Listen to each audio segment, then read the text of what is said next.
version of what went on. Besides the air not working. I gotta tell you, Chairman McCall, you know how to get air working in a room, and apparently I don't. But we did have a committee hearing, subcommittee hearing yesterday on HB 213, the Georgia Hemp Farming Act. It was a lively discussion amongst the subcommittee members, and it's my understanding that a good many of the changes that we had talked about have been incorporated into this particular bill that we're looking at this morning regarding tightening up some of the language regarding family members and tightening up some of the language regarding background checks on both the producer and the processor of hemp in this language, Mr. Chairman. But the committee thought there was enough good in the bill that we wanted to see it go forward. Thank you, sir, and thank you to the members of the committee that sat in that hot little room yesterday and everybody else that had interest in it. According to what Representative Perkle said, we're going to take up 213 right quick this morning. I do want to, I think we got off on a slow start, and I had written up a couple of things about the hemp law, and if y'all will just allow me to read it and make sure everybody's on the same page and clarify what the federal law says and what states say. Am I talking too loud?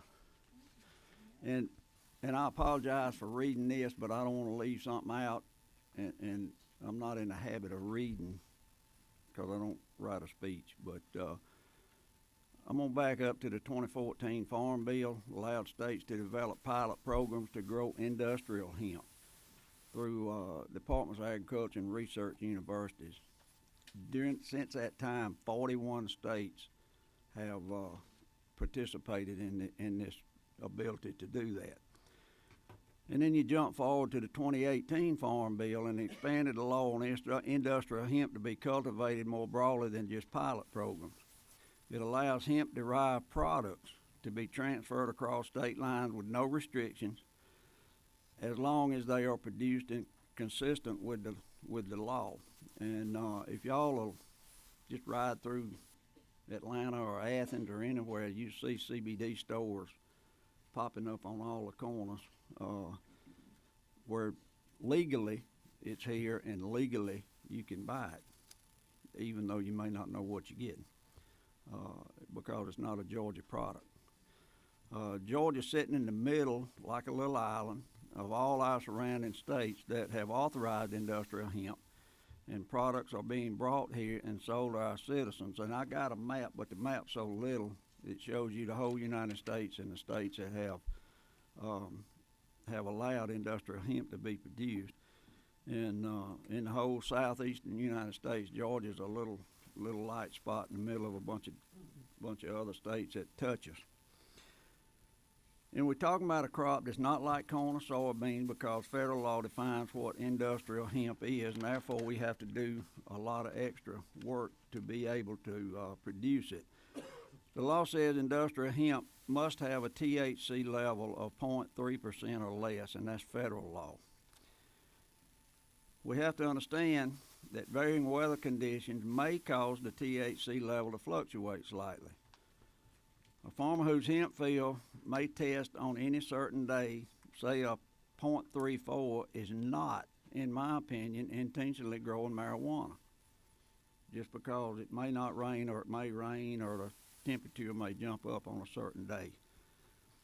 We need a system in place, along with law enforcement and the Department of Agriculture, to be able to handle these slight fluctuations that may make the crop from going completely legal to illegal through no fault of the producer. Kentucky's been producing this crop legally for several years, and it's my understanding that they have only had to destroy one crop out of all those years. So I wanted all of y'all to hear this part to kind of get your mind back on what we're trying to do. We're not growing marijuana. We're not legalizing marijuana. We're trying to find another crop for Georgia farmers to produce, and that was the whole purpose of the resolution that created the study committee.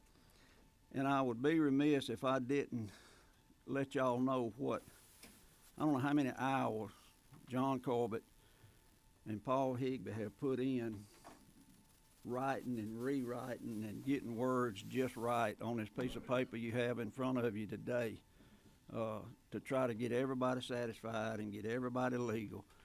And John, thank you. Paul, thank you. I don't know what time you left here last night, but without saying anything else, I'm going to turn it over to Chairman Corbett to explain the changes that they fixed. That got you? That's got me. Well, thank you, Mr. Chairman, members of the committee. Again, I bring before you this morning HB 213 LC 44112-6S. And I'd like to thank the subcommittee yesterday. I mean, we had a good bill going in, but I think we got a great bill today, Mr. Chairman, after the input from our subcommittee. And I'm going to just walk through the changes that was made at the recommendation from the subcommittee yesterday. If you'll take and turn to page 3, that's where the first changes take place on line 60, right after the word sale, and all the way through 63. That was added at the request of the GBI to help facilitate their what tests they have to make. So starting with the word but, and then going through line 63, that was added for the at request of the GBI yesterday. If you can drop down to line 72, for the universities, after experimental, we added field and greenhouse to that definition. And then on line 73, after the word new hemp, we added varieties and that again was for the university to be able to do research and just add varieties there. Line 76, after acid, starting with the word or, through the rest of line 77, that was added at the request of the GBI.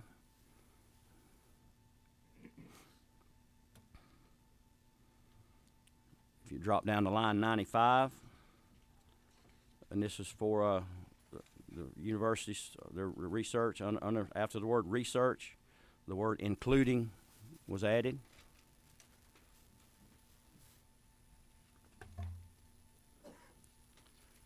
And then on line 96, again, this after the word include, breeding and developing new hemp varieties was added at the request of the universities.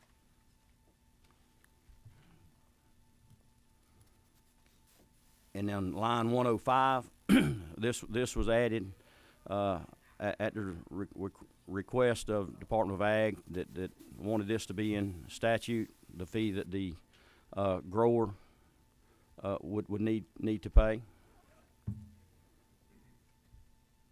And then on line 120, we had a request for a criminal background check, and this, as long as they have not been convicted of a felony, so lines 120 and 121 was added. And this is doing the background check on the grower. And then on line 132, we clarified family, where it starts with family and then goes all the way down through line 134. Basically, you have to be able to claim on your income tax for it to be fit in that definition of family. So drop down to one line 161, and now we're talking about the processor here being required to have a criminal background check before they can receive a permit. So lines 161 and 162 was added to take care of that request. All right, and start line 170. We initially had it where initial fee of $100,000, and then a renewal for 2 years. We had a limit of 2 years on that. We removed the 2-year limit, and now it's just renewal annually as long as they haven't violated any of the rules of their agreement and set forth in statute. Line 189. Here again, that clears up the definition of family as it pertains to a processor.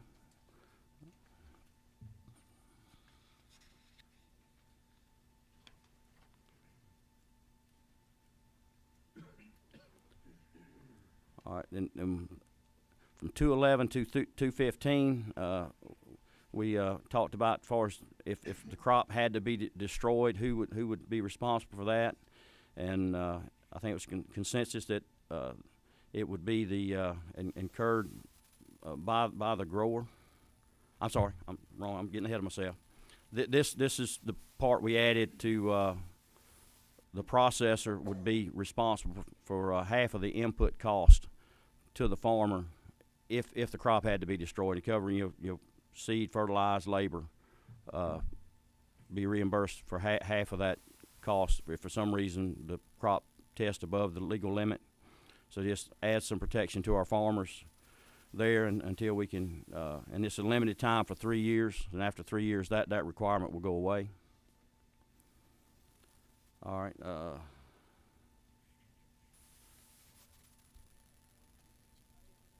Now down to 236. This is where we added where the if it had to be destroyed, it would be the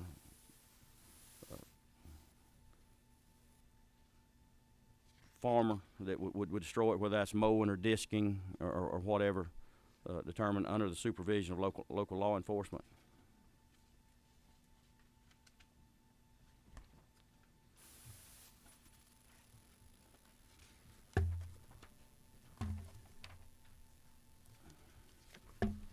And then one other change for the GBI line 317. After section 223-3, starting with the word when, and going all the way through the end of 319 was added at the request of the GBI. And that's, Mr. Chairman, are the changes that were made at the request of the committee yesterday. And I would stand for any questions. Thank you, Mr. Chairman. I think that covers what I heard of all the concerns yesterday in subcommittee that were brought I'm sorry. forward. I missed one. You I didn't missed get it one. underlined. I might have to go back and find it. But and Paul probably helped me. The GPS coordinates of the field. What line was that on? I got this in the office about 5 this morning. We just got this hot off the press. So. Line 229. 229.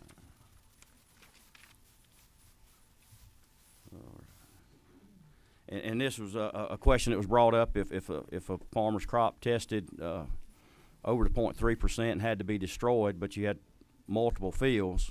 So we added it that each field will have a different GPS coordinate, so it'd be only the field with that particular GPS coordinates that tested positive or hot. So that was added, and I apologize for missing that. So, but that change was made as well. That was Representative Perkle's question, right? I can read mines. Does anybody on the committee have any questions for the chairman? That chairman, not this one. Okay, what's your number there, Kevin? Okay. Thank you, Mr. Chairman. Thank you, Chairman Corbett. I just wanted some clarification. Thank you for changing some of this language that we discussed. On line, I think you said 60 through 63. I just want to make sure that that's that crime lab language That is the crime GBI that they submitted yesterday. Okay. That Right. So the numbers that they gave us yesterday in subcommittee with regard to costs, that's just to be clear, that's going to do away with that's that right. issue. That alleviates that concern for the GBI, Perfect. where it's Perfect. going to incur a huge expense for them Perfect. to test everything. Great. Thank you for making that change. Thank you, Mr. Chairman.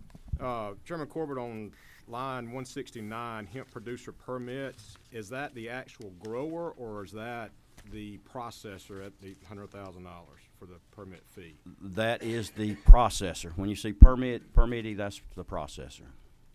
Right, but it reads hemp processor. Hemp producer permits. Can we make that change? Can we make that change? To That's actually a defined term. If you go back to. definition.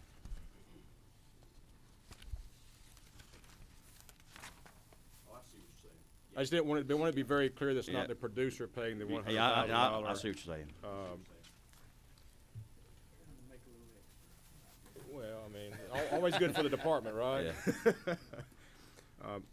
Mr. Chairman, one more question. Yes, sir. The only other thing, and when the Chairman McCall mentioned this, the intent of the growers, if you have hemp that is over the 0.3%, is there an opportunity to further discuss, you know, what can be done at a licensed, secure facility for the grower in terms of that hemp being processed, given we know that there are procedures out there that THC can be lowered through a process?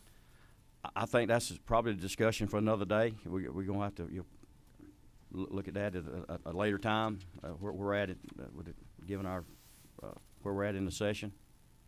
So, One more question. Lastly, Mr. Chairman, on line 218, in terms of the department being able to contract through independent contractors to randomly test the hemp, is there a way that we can, instead of putting the burden on the department to then come in and hire employees to go out and collect the samples to submit for a test, that we can give him the authority to contract with independent scouts that may be licensed with background checks as well, to lessen that, may then will then turn around and submit that sample to the department lab contractor for testing?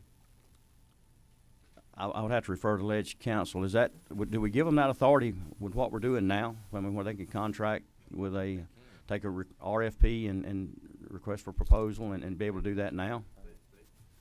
Yes, they can contract with any entity that meets the requirements of subsection C just for it.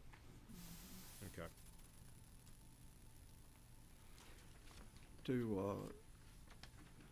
On your second question about the THC, my understanding during the processing, they can pull the THC out of the CBD oil.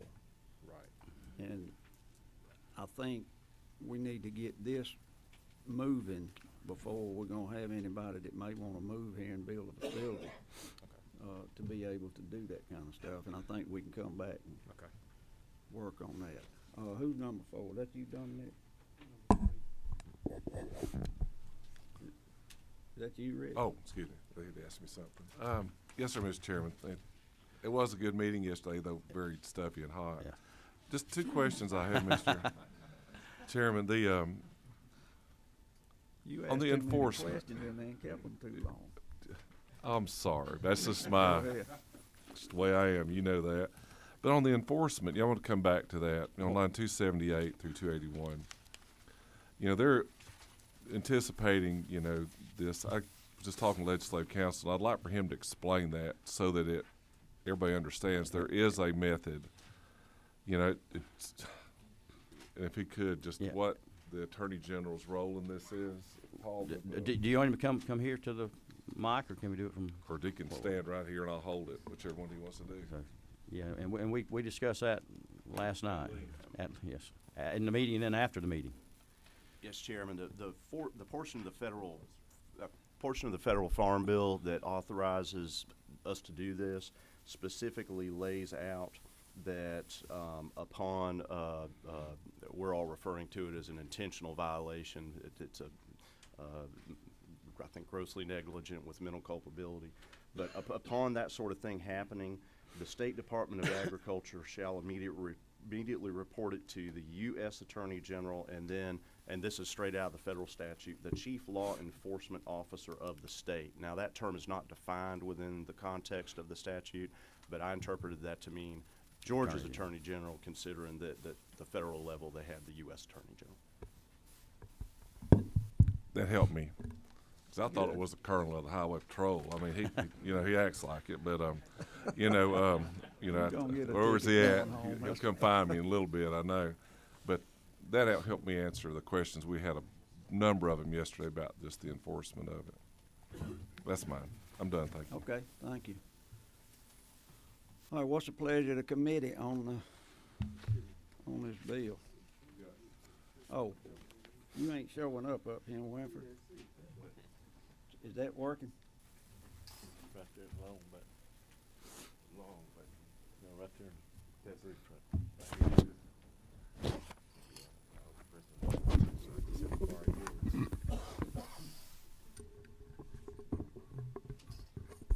Thank you, Mr. Chairman. Mr. Chairman, I was looking through your legislation. You came before a group on Friday. Was that you? This is a different hemp bill. Yeah, the only meeting we've had was yesterday. Yeah. Okay. I think you might be talking about, You might be Micah talking about the Gravely's, medical cannabis. probably medical. Absolutely. And I'm sorry, your bill is going to exactly do what now? This actually provides a process for the state to apply for a permit from the USDA to be able to grow and process industrial hemp. And I don't know if you was here when Chairman McCall was giving the definition of industrial hemp and how it differs from marijuana, but industrial hemp has a THC content of less than 0.3, where the marijuana that they're growing now is 18 to 25% THC level.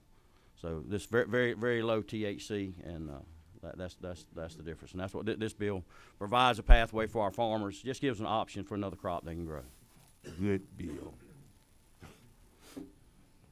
Especially Southwest Georgia people.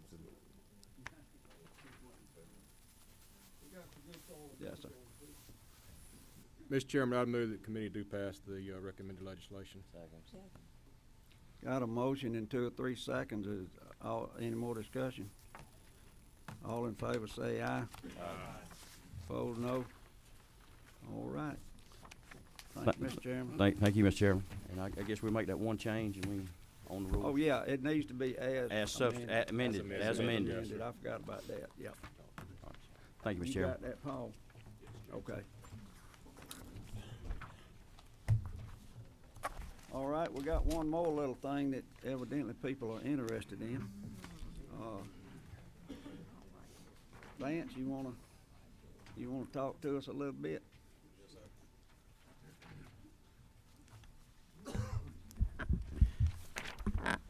Thank you, Mr. Chairman, members of the committee. Make sure we understand which LC number we're on. Okay, I hope we got the same one you got. I've got LC 363784ER. That's House Bill 302. Mr. Chairman, members of the committee, I appreciate the opportunity this morning and your consideration of HB 302. Over the past couple of years, I've heard several comments about additional restrictions put on property owners when they decide to build their home. Guidelines are in place set forth under the state minimum standard codes that ensure the integrity and the structural safety of homes. We have such codes as the International Building Code, National Electrical Code, International Plumbing Code, and so on. Under the local zoning ordinances, counties and cities have the power to regulate the development and improvement of real estate within their territorial boundaries. And some of these regulations include land use, height, width, area, and size of buildings, size of yards and courts, density, spacing between buildings, and so on. Buffer zones is another one also. But over the past few years, these regulations there's been additional regulations put in place that seem to dictate what the aesthetics of the home or the dwelling looks like. And some of these restrictions include certain areas in the exterior color, exterior sidings that can be used, the style of materials that can be used for the structure of roofs, location and architectural stylings of windows and doors, types of room, interior layout, and so on. And hearing these comments on these additional restrictions, I asked myself, I said, how far do we go, I guess is the big question. And when do we stop with additional restrictions? How many more will there be? And how are they affecting the private citizen and private property rights is the way I'm looking at it.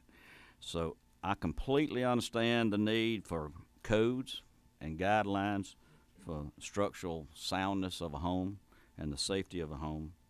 But are we, in my opinion, are we going to take away some of the decisions that should be decisions of the citizens when they build their house? So that's the approach that I'm taking. Are these aesthetic restrictions not only affecting the choice that people have, but in the end, are they affecting the housing market in general? Another question you might ask yourself, are these conditions, are these restrictions affecting workforce housing across the state? So these are the questions I've asked myself. I've also said to myself, and I probably made this comment in the past too, are we here to have less restrictions and less regulations on the citizens and businesses of Georgia? Or are we here to impose more restrictions? And I've heard that comment by a number of people, especially a lot of us when we run for office, I guess. That's just a quick overview of this bill. If you take and look at the bill itself, it's 3 pages. The first section lists some of the items I just mentioned about some of the restrictions that have been put on people.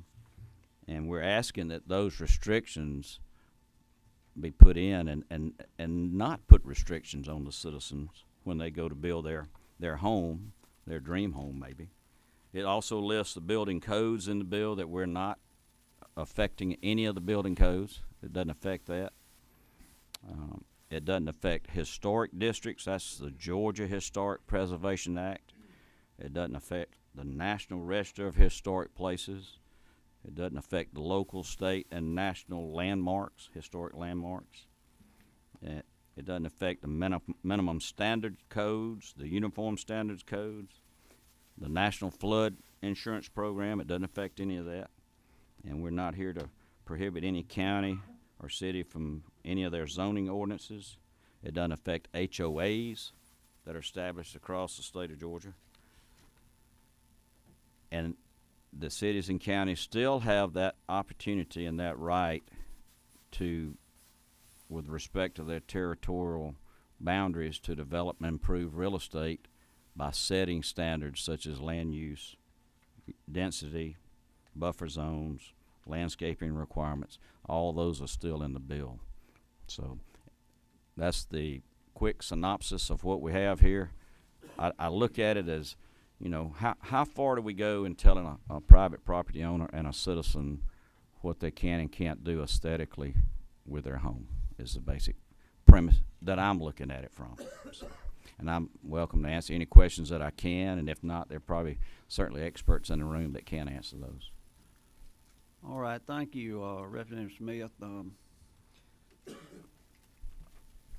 One reason I wanted to do the hemp bill and get it working before we did this one is one of the big things about industrial hemp is it is a hempcrete, can be used for building material, and you know, as far as structure or siding or anything else. And if you're interested in seeing what it looks like, I got some down yonder in the office if you want to look at it and see Be glad what to, it Mr. is. Chairman. So maybe we can make ag and building and everything else work together. Who's number 7? Is that you, Ms. Susan? Okay. Thank you, Mr. Chairman. And I just need a little clarification, sir. Yes, ma'am. If you have a historic district established, then you can continue to have the guidelines, everything, Yes, ma'am. without any restrictions. Yes, ma'am. Okay. Who's number 8? Is that you, Clay? Yes, sir. Thank you, Mr. Chairman. Thank you, Representative. So let's say that you have maybe your city has dragged its feet on developing a historic site. So it's not grandfathered in, but so there's an area in your hometown that has a bunch of historic buildings, could I then, in going forward, if I needed to do a new, I don't know how you do, a new historic site, but, would that be possible under your bill? I'd rather legal answer that, but if I had to answer myself as a layman, I'd say yes. But if somebody legally would like to address that too, I have no opposition to that.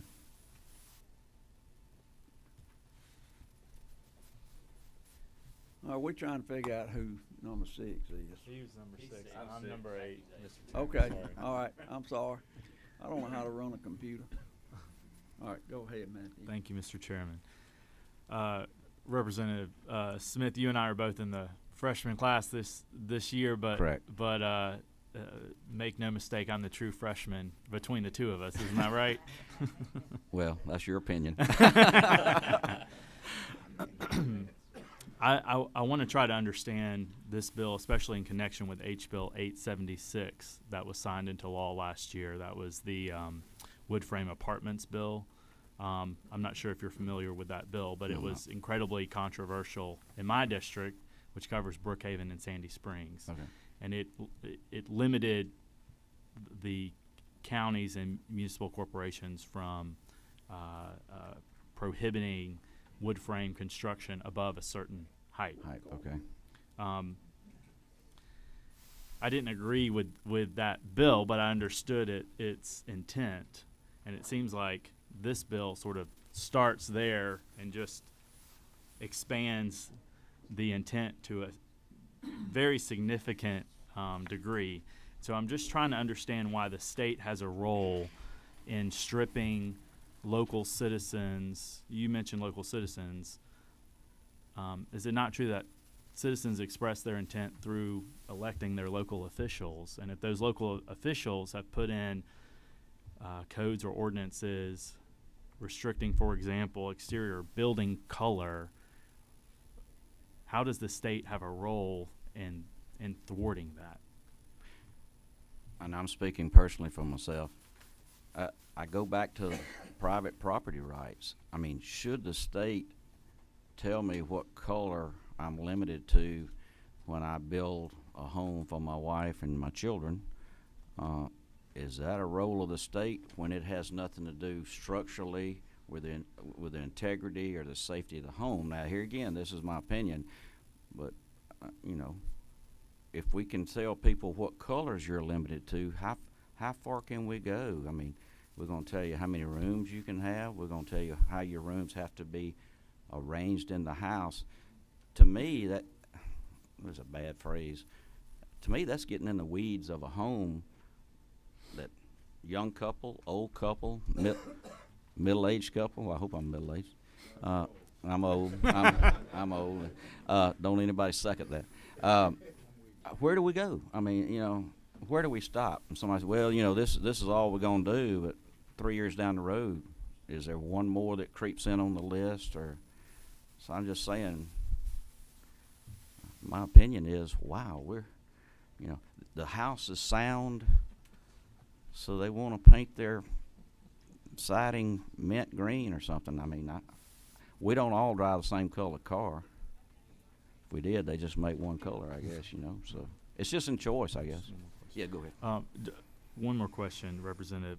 So the intent behind this bill is to essentially take aesthetics off the table, right? It doesn't include safety.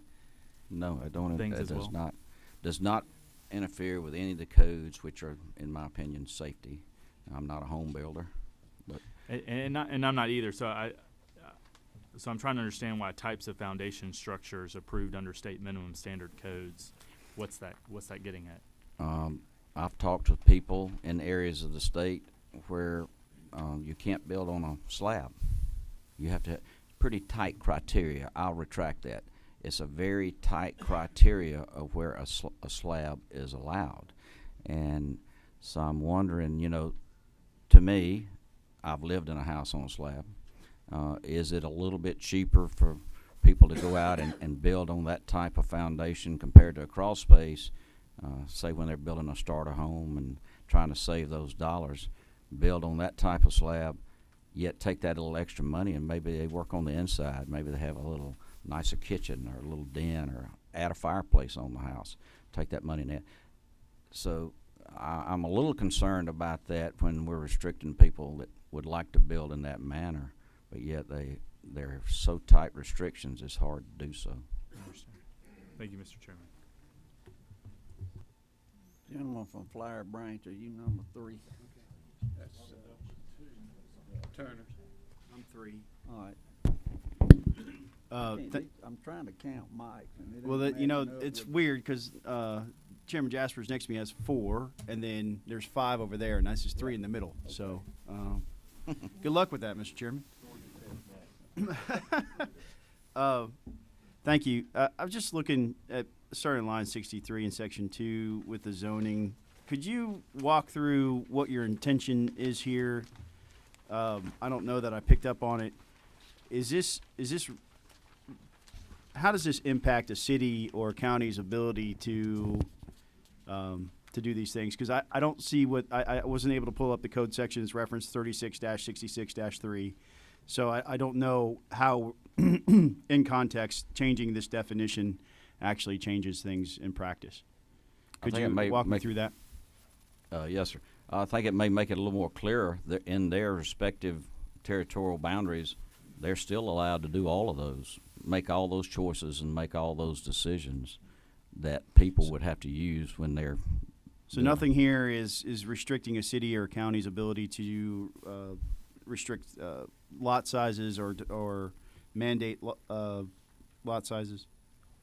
No, sir. Second question, if you don't mind, Yes, yes. Representative Smith. What would motivate a builder to agree to HOA covenants if a city or county could not mandate them? I couldn't answer that for the builder. I don't know that. Repeat that one more time, though. So right now we get a lot HOAs are sort of mini governments, right? They have covenants, protective covenants. They require building standards on their own accord. You said earlier in your testimony that HOAs would remain intact and be unchanged. One of the things that motivates a builder to accept governing covenants on properties in an HOA is in order to get approved through zoning, the city asks them to do it. So if we do this, would that take away a builder's motivation to have restrictive covenants and therefore potentially put a policy in place that would damage long-term property values for everybody, not just these owners? I would think, not being a builder, I would think certain builders build certain styles homes, certain price homes, from moderate to the large homes. I guess that would be a choice of whether that builder wants to go into an HOA or if they're building that style of home. That would strictly be a choice of the builder. I'm not trying to limit anything a HOA does, but that would be the builder's choice. I can't really speak for the builder, but. Thank you.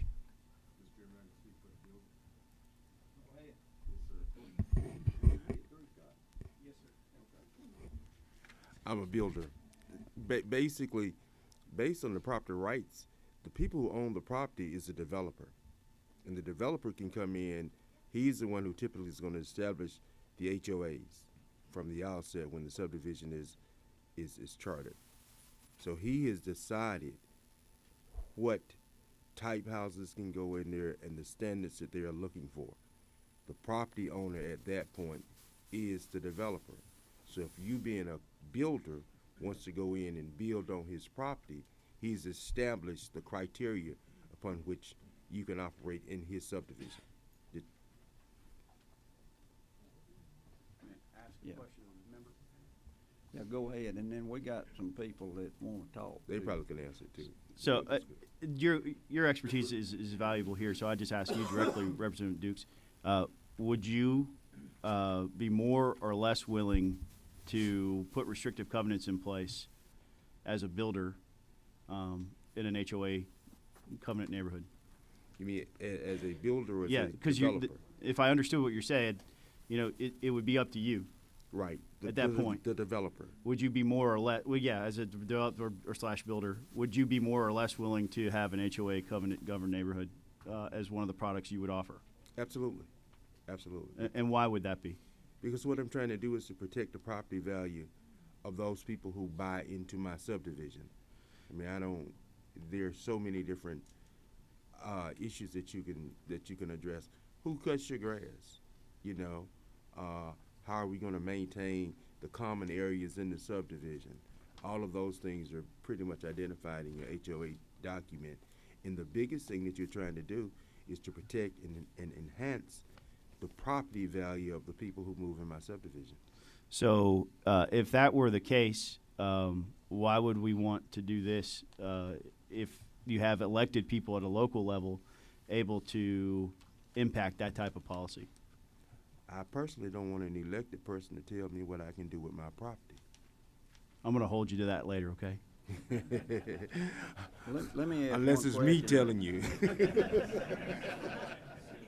Before we, What do you say at the end? before we get to people that want to talk, is my understanding that a HOA covenant is voluntary. Some of these restrictions are not voluntary. Okay. Vance, thank you. Don't go anywhere. Okay. And y'all, I am apologizing up front. We got to running around this morning trying to get copies of Chairman Corbett's bill fixed and put in the folders, and I forgot to put a sign-up sheet. So we got the pages come in here sometime around 9 or a little after. So anybody, we always let anybody who wants to talk, but try to hold them short. And if you will, just come to this mic and tell us who you are and who you're with, and then we'll let you talk. And if a committee has any short questions, we'll handle them. Go ahead, sir. Good morning, Mr. Chairman. My name's Johnny Christ. I'm the mayor of the city of Lilburn in Gwinnett County. I'm here to speak firmly in opposition to HB 302. 5 years ago, Governor Deal, former Governor Deal, invited all 450 mayors of the state of Georgia to his governor's mansion for lunch. He was in a quest at that point to make Georgia the #1 place in which to do business. He challenged all of us as mayors of our cities to work with the state to develop a significant #1 state. He firmly tasked us with the idea of building our cities, and that included all of the design standards that were in our local covenants. I serve on the board of GWMA. We have 16 cities in the county of Gwinnett. I think we're the largest number of cities per county of any of the 20 counties in the greater Atlanta area, and I serve on the board of that organization. And as I polled our mayors, and there's strong circulation petitions going around about this bill, the #1 response from the mayors is, you've got to be kidding. The reason our cities are the places you want to live is because of design standards. A guy wrote a book, his name is Peter Kagan Gama, and he wrote the book Love Where You Live, and it's made a huge impact on the state of Georgia. And he offers 5 tiers of why people want to move to a city. 85% of our population is moving toward or in a city. And as Kagan Gama goes up the ladder, he begins with this very thing that people want: a functional city. That is, our job is to provide them streets and sidewalks and roads. And then we want a safe city, high on the priority list. Then a comfortable city, a place where you can live, work, walk, and play. And then a convivial, and that means that we want a place where people gather. But the #1 reason, he said, that people move to cities is because they're interesting. And we're employed to get an interesting factor in our city, and that becomes public art. It becomes vibrant downtowns where you really have the action of the city going on, and it has standards involved in that process. We spend millions of dollars to put utilities underground. Why? We don't have to, but it attracts, it builds a quality which attracts builders to come build in our city. Non-standards are against the very issue that we're about. I'm telling you, color is not a burdensome regulation. Style is not a burdensome regulation. I appreciate what we're trying to do in the bill, the intent of keeping the government out of private affairs, but this doesn't do that. I've been a pastor all my life. We purchased a racquetball court in Dunwoody, and we converted it to a church facility. And to get through the Dunwoody Homeowners Association and that organization, I just wanted to move out. But you know what? The net result? The building doubled in price in the years that we were there, and I was so glad that I'm in a community that has standards that says you just can't do what you want to do over there. It's important. I kindly ask you vote against this measure. The standards protect our property values, standards protect our economic development plan of the city, and this would be a race to the bottom should we lift this part of cities. Builders will build cheap, they'll build mass, and they'll leave town, and they'll make us mayors clean up the mess. I kindly ask you vote against HB 302. Thank you very much. Thank you, sir. I don't see any questions up here. Thank you. Mike? Mr. Chairman, thank you. My name is Mike Vackwer. I represent the Home Builders Association of Greater Savannah.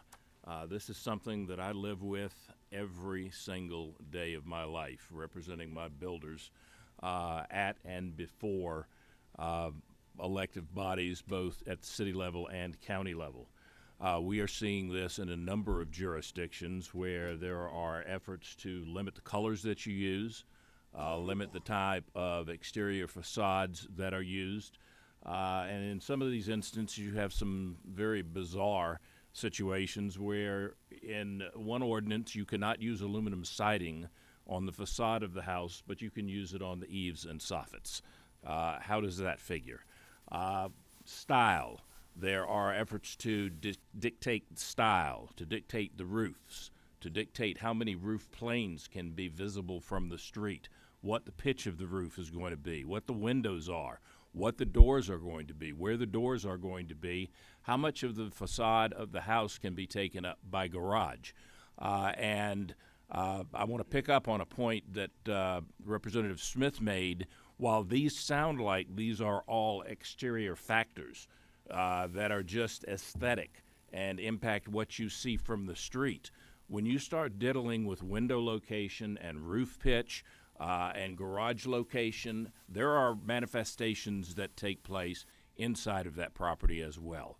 And attached to each one of these product restrictions is additional cost.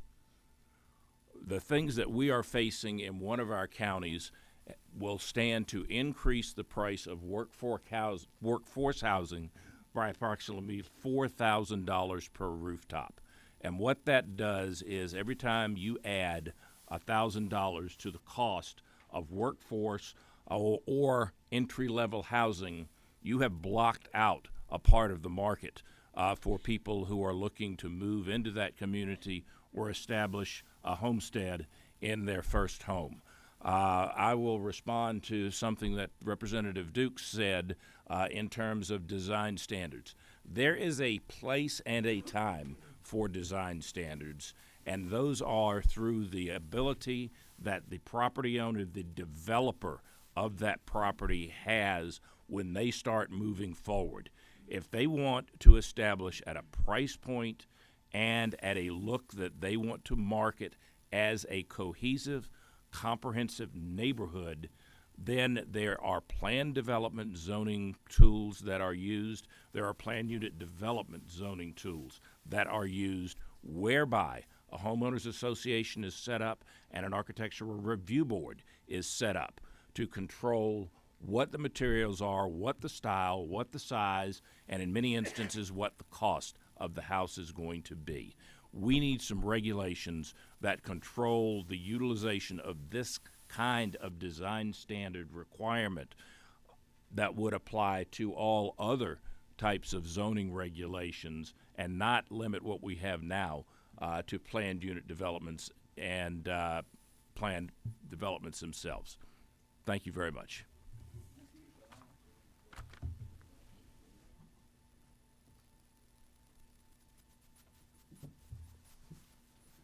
Morning, Mr. Chairman. My name is Austin Hackney. I represent the Home Builders Association of Georgia here at the state capitol, and we have 3,400 member companies around the state and every local community. And we have some members here in the room today, but I wanted to tell you before we introduce them about the economic impact of 1 and 2 family homes on the state of Georgia. In 2017, there were 39,853 building permits pulled across the state for 1 and 2 family houses. In 2018, we think that number will be over the 40,000 mark. And based on that math, we see $11.4 billion in income for Georgians because of that construction. We see $1.4 billion in taxes for local governments because of those houses being built, and 157,000 jobs across the state due to those 40,000 houses being built in Georgia. And I just want to address the increase in the price of a home. You know, one of the things we're talking about today is workforce housing and those entry-level houses. We've seen the price of a new home increase over the time from 2011 to 2016 by 34%. And that's a national figure, if you'll forgive me for it, but at the same time period, disposable income per capita only increased by 14%, so less than half of that number. I will say that the building codes in the state of Georgia are referred to in state law as the minimum standard codes, but they are very rigorous building standards. They are the International Residential Code for these single-family dwellings, and products that are approved in these codes are tested and vetted by international testing companies for years before they get approved by the codes.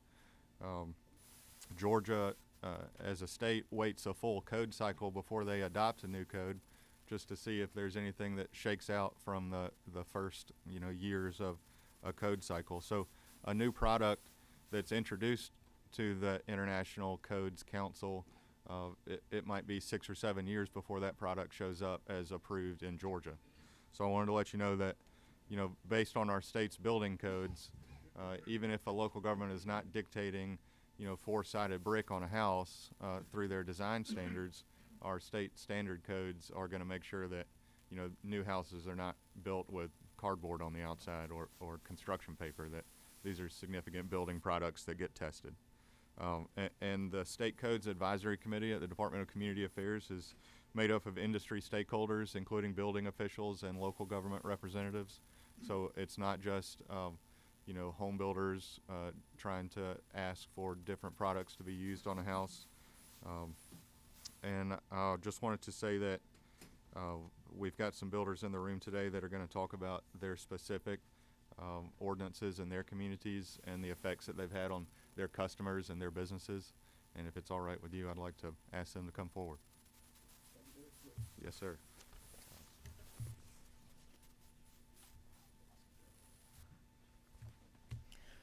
Hi, my name's Jared York. I own a home building company in Athens, Georgia. I'm an infill home builder, and I build about 60 single-family homes a year.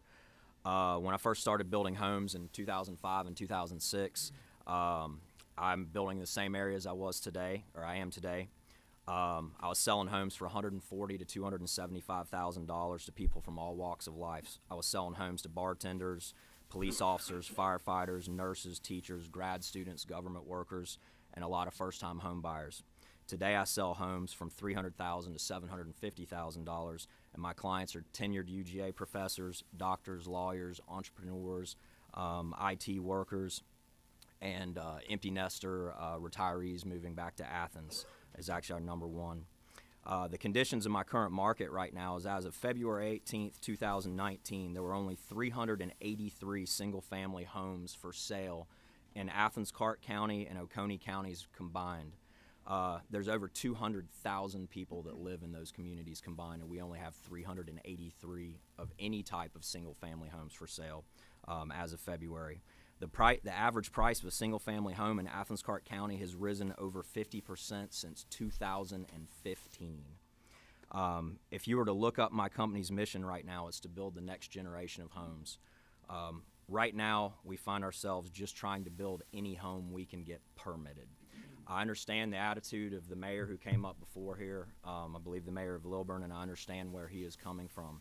The problem is the administration of these design standards and the local ordinances that our elected officials are putting upon us are destroying our business processes and are destroying our ability to evaluate real estate, purchase it, buy it, develop it, and turn it into single-family homes for the working class citizens of our community.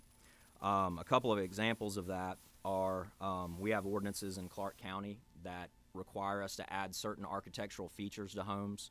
These ordinances also tell us how many bedrooms we may have in a home and what interior rooms can look like in certain homes. The problem with it is these ordinances are vague. Last summer, I had over 30 houses in design with architects and drafters throughout our community. So I requested my local government to put in writing to define these standards so that I could give them to our architects and designers. I was ignored. I was not given specifications of those standards. I went and met with the county, and I was told that I needed to meet with a local official and show him my plans in advance so that he could approve them or not approve them before we permitted. On Thursday of last week, I walked into the planning department in Athens, Clark County, and that same local official who had looked at a home plan and said it was okay 6 months ago asked me to add a bay window to the front of the house. When I have to do that, I have to go back to the office, and my estimator has to redo 30 to 40% of the purchase orders and estimates for the entire home. It wastes my time, my estimator's time, it wastes my subcontractor's times. These things, I could go on for hours with examples of this, but I know we're limited on time. And the other community I built in Oconee County, they recently did an ordinance to severely limit the ability to do slab construction.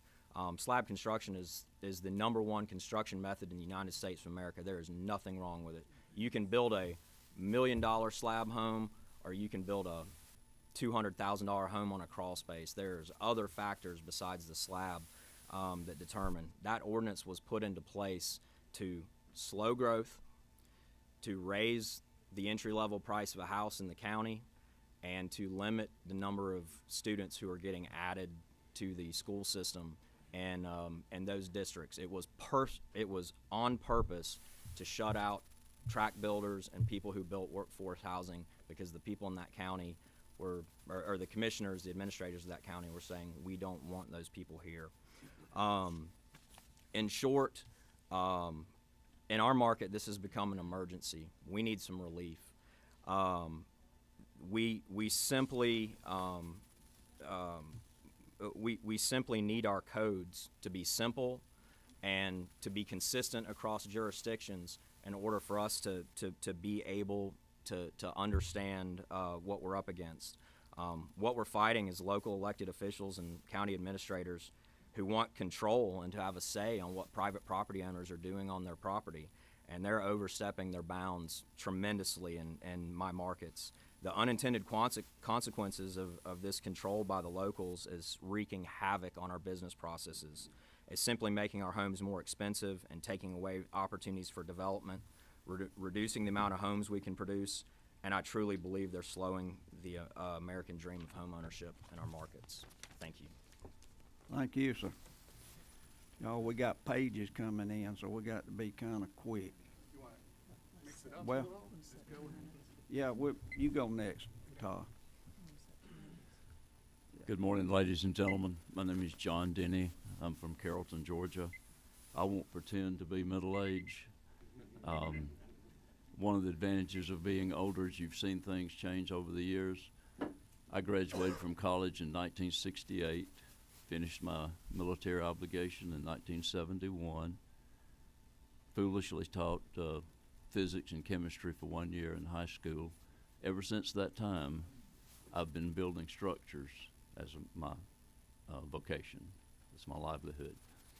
I've seen a lot of things come and go during that time.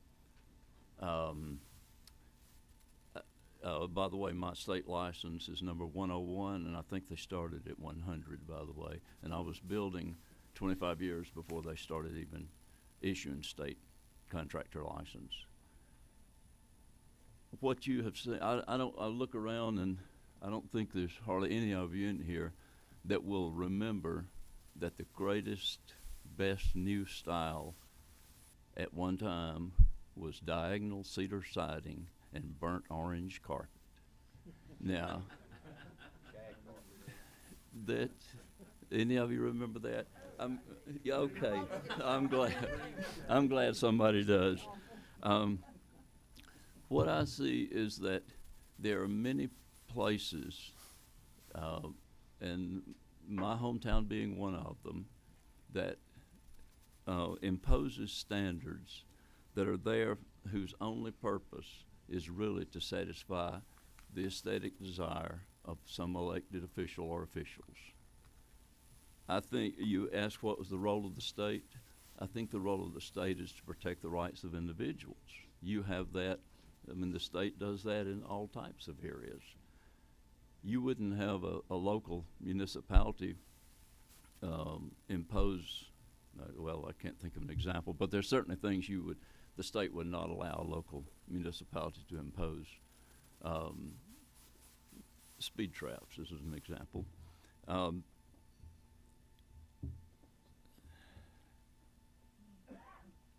I want to speak, I think the issue of the homeowners associations have been addressed, and that is an appropriate place. You certainly have,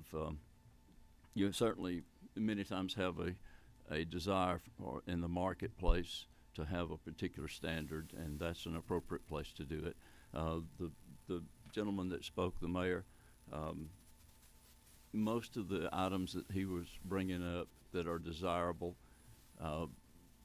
are not addressed in this bill. Those are things that this bill would not prohibit at all. I will give you one specific example that I've run into, and that is the issue of vinyl siding. There's been a lot of new products introduced over the years. There's been a lot of codes introduced over the years. Most of them are very worthwhile. Most of the products have been good. There are many cases where the local officials have had, or one or two local officials have had some bad experience with a particular siding or a particular product. In Carrollton, there was a move successfully to prohibit vinyl siding on any new residential construction of any type, single family, what have you. There was no evidence presented that there was any reason other than aesthetics to prohibit vinyl siding. That particular issue on say a 3-bedroom, 2-bath house, the difference between a full brick house and a vinyl siding house is approximately $12,000 to $15,000. Now, for a beginning teacher or policeman, that is a good, dependable vehicle. Just that one item, and there's all kinds of items. So I would just say that it is a major challenge right now for any developer or builder to build a home that even a teacher or a policeman can afford, much less someone that's on an hourly wage. These standards are not the only thing that causes the price to go up, but they certainly are a contributing factor. And while they may be very desirable, they simply raise the price and price a lot of people out of the market. And if you don't believe there's a need for that, ask any of your realtor friends. They will say, we need some houses in the, name it, 170, 225 range. And the builders are saying, well, we can't do it. We cannot produce something in that range. And this is something that the state can do to help the citizens of the state in some minor way to address that issue. Thank you, sir. Not any questions. Todd, you want to go next and try to mix up what we're talking about? And look, Are there extra chairs somehow, or do you want me to just pull one around here? whatever you want to do, but and we're gonna start losing members, so, you know, the lo- the longer you talk, the longer you might lose a vote. I'm glad. Mr. Chairman. Yes, We sir. have someone else who wants to speak. I drove all the way up from Savannah, from Richmond Hill this morning, with a burning desire to share a little bit with you. I'm a home builder. I've been building homes for 30 years, and I just want to make sure there'll be time for me to speak. We're gonna take care of you. All right, thank you. Are you, come on up.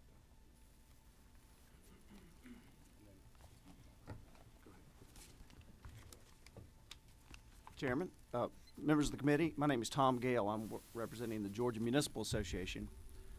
GMA is opposed to this measure, and I first of all want to say that my longtime friend, Representative Vance Smith, and I've talked about this, and on this issue we've agreed to disagree, and we'll still be friends.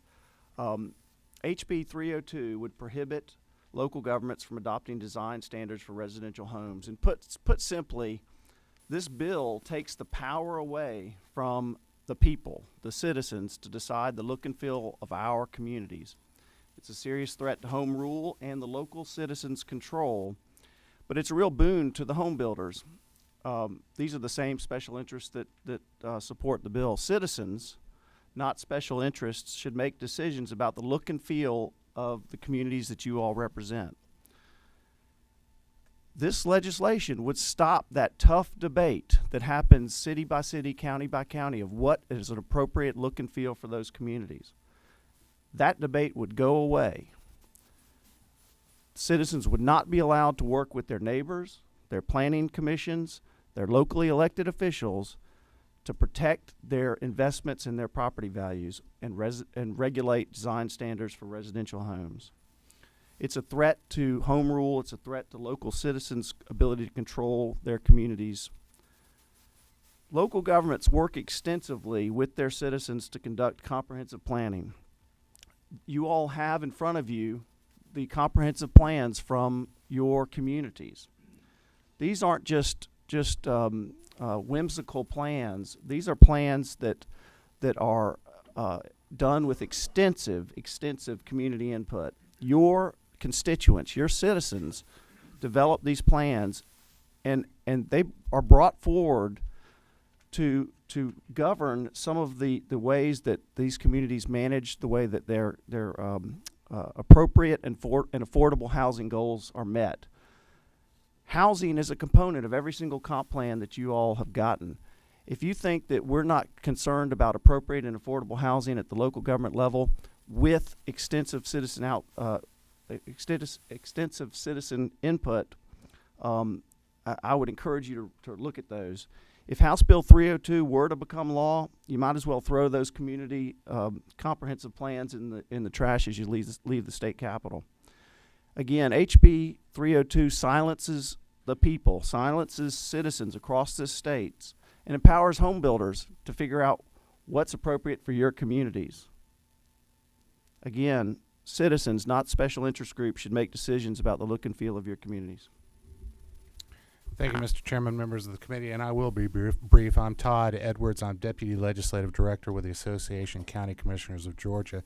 Today I'm not here to argue whether local design standards on homes are a good or a bad thing. In fact, we have these discussions going on around the state. I think it's a legitimate discussion, balancing private property rights, those of home builders, and those of local communities who may want to step up and incorporate some of these standards into their local land use or zoning ordinances. However, we believe that these discussions best take place at the local level, within each city, within each county. They're very carefully deliberative. All sides are brought to the table. Not all communities do this. We have 159 counties. I know of 10 that may be impacted by this bill as far as the design standards on single homes. 30 counties don't have zoning in the state of Georgia. The bottom line is one size doesn't fit all. This may not be for our rural counties. It may not be for you. It may not be for me. It may not be for the majority of people in this room. But I would offer up that the local government level, having these discussions, being able to adopt these without state preemption is not needed, is the best place for this to play out. Georgia is a big, diverse state, different strokes for different counties. Some in the mountains, some down on the coast in Metro Atlanta. They like this stuff. It doesn't. We mentioned earlier about the increase in property value. It does just that.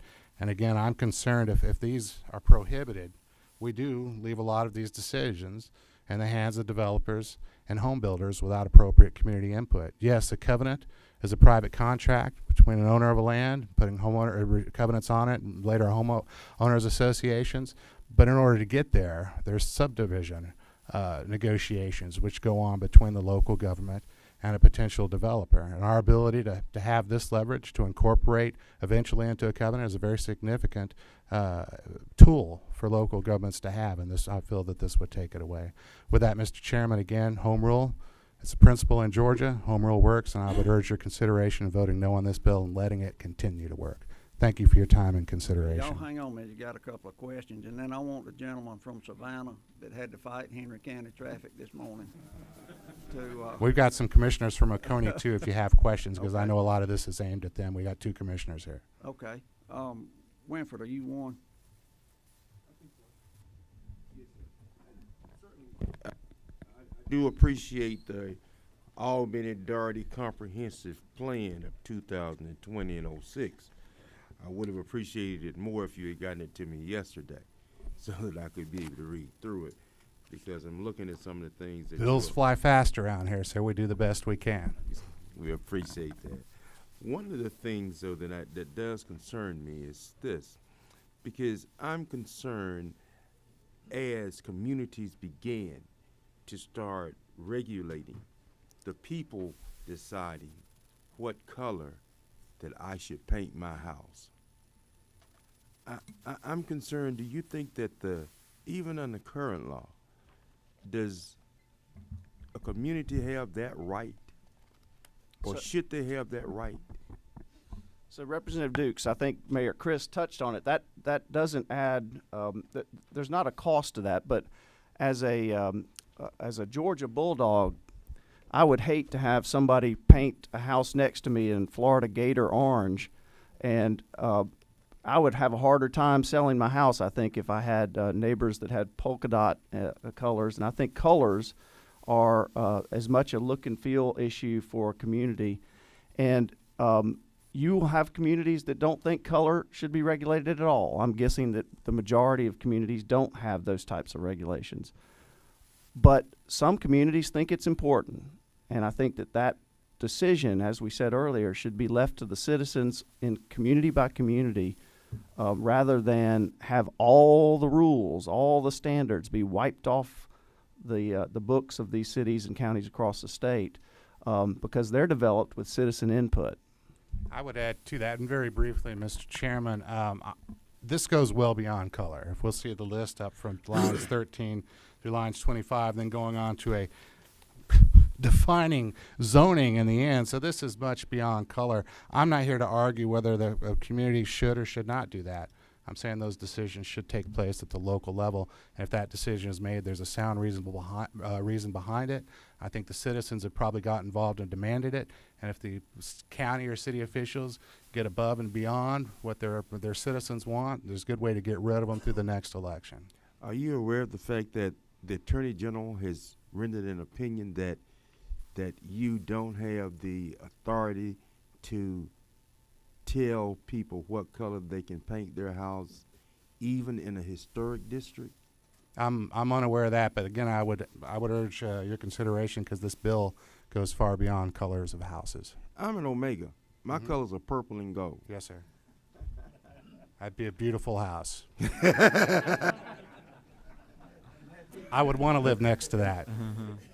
Thank you, Mr. Chairman. I'll be very brief. I appreciate the testimony we've heard today from home builders who are speaking about the hyper-local economy. But I want to make sure that someone's talking about the principles of a free market economy, and I guess you two are the perfect ones to speak to it.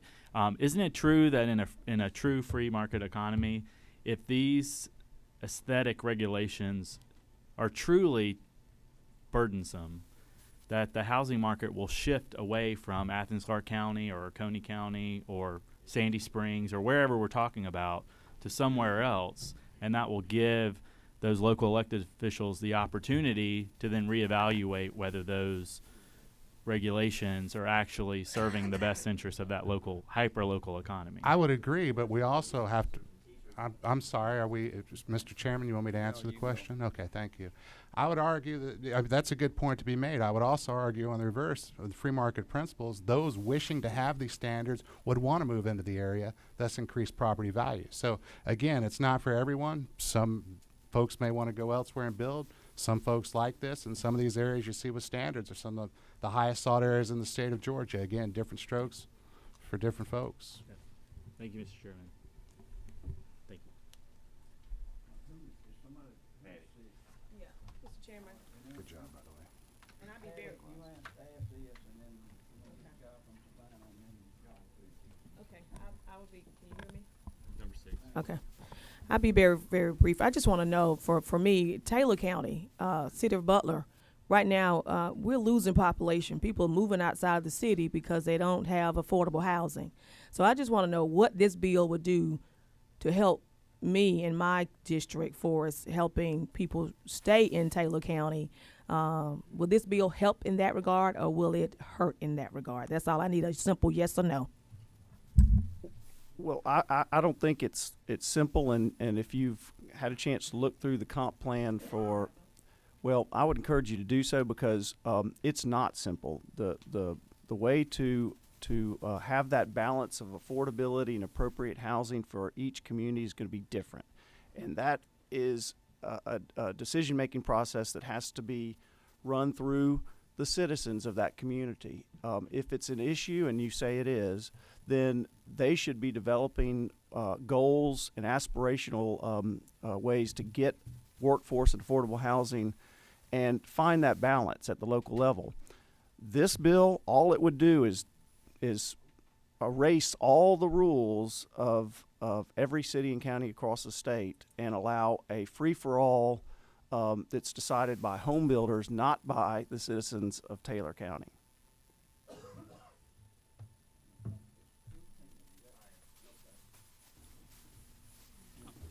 Thank you. Yeah, I'll be quick. Just one quick question, and maybe a little bit of a comment. We keep referring to home builders because some of them are in here, but really we're talking about private property owners. They also might be home builders, but private property owners too. So I think that's one key distinction. And in y'all's testimony, you mentioned the local community with regard to their look and feel. Should that trump private property rights? So to that point, so this is the Agriculture Committee, so I assume you all have heard of the way that water rights are governed in Georgia. It's a regulated riparian state. And what that means, I know you all probably know this, but what that means is you have a right to use the water that runs across your property as long as it doesn't negatively impact your neighbor, right? That's an analogy for what we're talking about here. When you exercise your property rights and it hurts the property values of your neighbors, you are hurting your neighbor's values. Is that right? I would argue that just like riparian rights, you don't have a right to use all the water and hurt the neighbors downstream. Just like with your own property rights, you don't have the right to do anything you want to where it hurts your neighbor's values.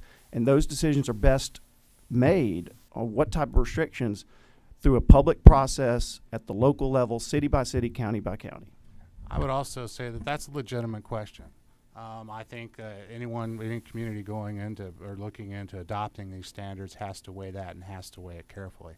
I think Tom brings up a good point, and I think but those discussions, again, they will, they do, and will continue to take place, but at the local level, because you're looking out for the private rights of everyone, or the property rights of everyone, and how one decision may negatively impact others. That's good. I just think it should be made at the local level. I appreciate that, and I appreciate your example. I will say one thing about that example, though, if we take that analogy and apply it to this one example, then where does it stop on the government end? I mean, should the government tell, as an individual, as a private property owner, every single thing I have to do? For instance, when I built my house on my farm, when I had to permit all kinds of different things to include HVAC, I said, what if I want to put a fireplace in every single room in my home, which incidentally would qualify for most historic homes. I couldn't do it. Now, I'm not trying to get off in the weeds here, and I'll just say, with regard to historic homes, you know, at the time those historic homes or buildings were built, I can pretty much guarantee you there were zero codes for any of it. And now they're historic. We look at them and like, wow, that's awesome. Well, haven't we shifted too far to the other end? Again, you make the point that should government be this involved with everything that goes on in private property rights? Legitimate. The same question could be asked, should state government be involved in dictating to every local city and county and state of Georgia how that they exercise their zoning powers? Well, we're talking about freedom of the citizens of Georgia, I think yes in this instance. Yes, sir. All right, one more, Miss Susan, and then the Very- gentleman from Savannah, please. Very quickly, so many cities in this state have been transformed because of guidelines. It grieves me to oppose all my special friends in here, but this is not right. We just simply don't need this bill. Chairman, just to respond, I think Representative Holmes hit the nail on the head. And for those of you who are on the House Rural Development Council, you probably heard the drumbeat across the state of the past 2 years of economic development professionals, of chamber executives, of others who said, you know, that intangible that's going to attract the economic development prospects of the future is communities that can brand themselves, that can create a sense of place, that can be the Madison or the Thomasville or the Monticello, and be a different sort of community that attracts millennials, that attracts the workforce of the future, that CEOs will want to live in. Y'all, if this passes, good luck. All right. Thank you. Thank you. Gentleman from Savannah, and then these two, and then I got 3 different people wanting to make a motion. Vance, you got the last words, okay? Thank Good you, morning, sir, for riding Mr. this Chairman and representatives. My name is Rick Fitzer. I'm a home builder from Richmond Hill, Georgia. I've been building homes in Georgia for over 30 years. I have built thousands of homes and helped thousands of people achieve the dream of home ownership. Currently in my county, in Bryan County, Georgia, they have just passed an interim development ordinance placing all the restrictions that have been spoken about here today, that burden upon new home builders. And in my county right now, if you're a firefighter, we have a huge military base there, Fort Stewart, and we have soldiers and firefighters and police officers. If they want to buy a home in Richmond Hill, Georgia, they've got 2 choices. They can buy a townhome attached, or they can buy a home in a 30-year-old neighborhood that has got functional obsolescence. It was before covenants, and those are the 2 choices they have. We've priced the people who serve us out of our market. The idea that the administrator in Bryan County, who's charged with evaluating the aesthetics of our plans, has an English degree from a 4-year university. No architectural training whatsoever, no experience working in an architecture firm. This person is the one that goes, yep or no, you can build this or you can't. We've got a new 105 lot community we're building in. We had to go in and redesign all of our floor plans, push the garages back into the backyard where people live and don't want them. It's added a significant cost, made the homes unmarketable, but they meet the IDO, the Interim Development Ordinance. I don't think that's the intent. And for any of you that have been around a while, you know what they say the road to where it's paved with. Well, look at Section 404 of the Clean Water Act. Yeah, we want to protect our navigable waterways. But in my neighborhood today, if I want to develop my property and it has a roadside ditch, that's now a navigable waterway of the United States of America. Where does it stop? You start in with your ARBs. Where does it stop? At the roadside ditch, now being a navigable waterway? The other issue I would like to point out is that with municipal governments facing the economics that they do today, where's the manpower going to come from to create a new ARB, new vehicle, new office, new staff? Municipalities don't have the money to be an ARB. My final point is that I don't believe that there is anything that is connected with health and safety, which is the charge of our government, that relates to the aesthetic design of a home, whether it's got vinyl, hardy plank, brick, whatever cladding is used, how many roofs, how many pitches, does not attach in any way to health and safety. Thank you. Right. Y'all two travel a long way the way I understand it.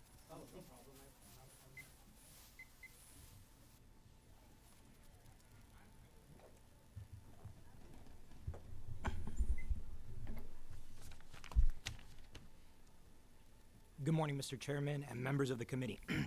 My name is Alex Fernandez, and I'm representing the Vinyl Siding Institute. I'm here today with John Klingerman of the CertainTeed Corporation. He's a process technician for the CertainTeed Corporation based in Social Circle, Georgia. He's been employed by CertainTeed for 30 years. The way that VSI, the Vinyl Siding Institute, Mr. Klingerman, CertainTeed, our other member corporations look at this is either you own your home or you don't own it. And I would respectfully submit, we don't own it together. Counties, cities, towns, they don't own a home with a private homeowner. It's not that kind of collaboration. And that's why we're here in support of House Bill 302. This bill is reflective of the freedom and fundamental American beliefs that individual property rights must be protected. We believe this bill is necessary for 3 practical reasons. Vinyl siding is a safe and durable product. It's instrumental to the Georgia economy, and it is vital to the growing housing needs of this state, as has been discussed. The restrictions are the restrictions we're talking about are non-structural architectural elements that are not installed for legitimate purposes. Today, the residents of Georgia find themselves denied access to their dream homes on account of capricious ordinances. First, vinyl siding is a safe building product. Vinyl siding, insulated siding, and polypropylene siding meet the stringent requirements of all United States as well as Canada, and that includes obviously Georgia. Earlier, one of the individuals testifying mentioned that we're seeking to erase all of the rules. That's simply not the case. We're expressly protecting the code, the building code.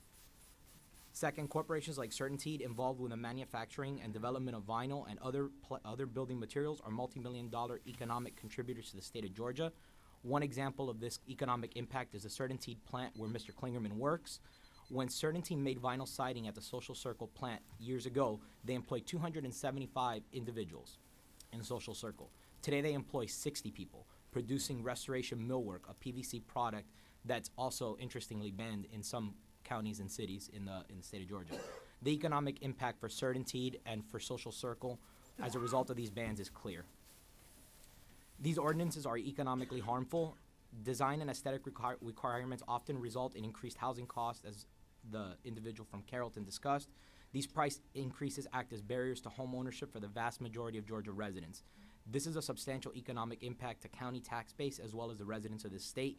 Georgia needs more houses, not less.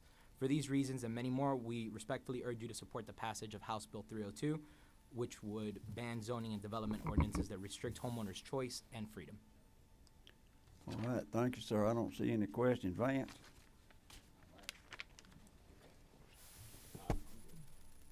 You know, you were one of my oldest friends from 25 years ago, and you hold a record for causing the Ag Committee to have the longest meeting they have ever had. What? Yeah, go to Mike. You on TV. I forgot about that. Mr. Chairman and the committee, I just appreciate the opportunity to come before you. We've talked about a lot of different groups. Number one, the main group for me is Citizens of Georgia. We've talked with a lot of different groups, associations. A lot of those are citizens also of Georgia. So I don't want to divide that. I just want to include them. I just think this is something we need to talk about. I think our state has gotten where it is today from having great leadership in the past and working hard and good citizens at home, and we got to where we are today. I don't know how many restrictions we had 100 years ago on people building homes in Georgia, but it looks like to me over the last 100 years, 50 years, 20 years, and 10 years, we've attracted a pretty good crowd of people coming to Georgia. People want to come. Big business wants to come. So were all these guidelines and extra restrictions in place when they come to the state?